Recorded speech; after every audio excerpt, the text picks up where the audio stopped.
My name is Rachael Wichgers.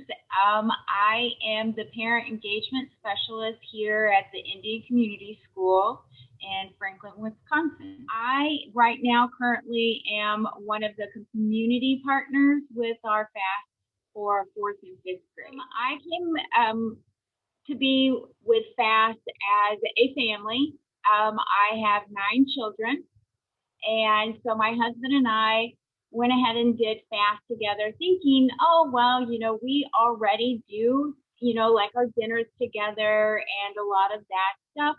So it was really kind of nice when I was approached and said, you could be a good example for other families.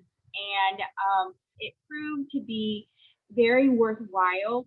Even though I felt like I had a strong family bond, it only made it stronger. My husband actually continued with our family to do the K4, K5 fast when we had the multi-hub. And so he was with the family in one hub, and I was able to work at a different hub. And but it was really nice because most of my kids they come to me for whatever. I was the stay-home mom for 26 years. So when I went back to work, Dad stepped in, and it kind of gave him that platform to really build those relationships. I know that I have some really, really great relationships with a lot of these families. Even before I started actually working at the school.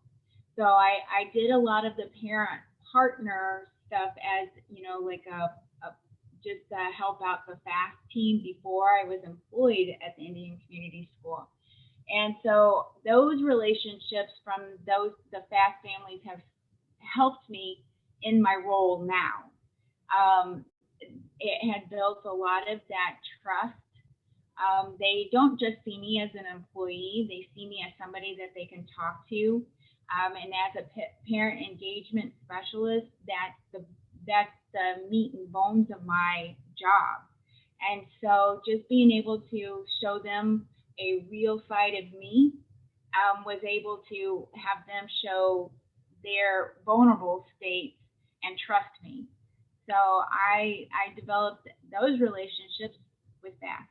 I think that FAST has been super, like, especially during COVID right now. We have had to switch things up and kind of do things virtually, but they want it, they need it, and we are getting some great responses, and people are hooking on. And I mean, at first we were like, how are we going to do this? How are we going to engage our families when we can't gather? And we have had outstanding response. We've had more families commit to our virtual right now, and I think it's just because they really do need that strong support of other people. Just being able to share those protective factors and build their support, whether it's in person or virtually. But before COVID, I think that our impact was just making sure that our moms and dads had strong relationships with other moms and dads of children of the same age. Our community is very spread out throughout all of Milwaukee. It's not just like the neighborhood where everybody, can see each other in the neighborhood. So I have witnessed other families that have built a good relationship, and they live clear across town, but if they have car trouble or they need a ride to the grocery store, they're still calling those people that they made friends with at FAST. And they're, figuring out carpool or rides or whatever it is that they need, and they have that support. So I think that FAST has really built up that support that the families need with one another.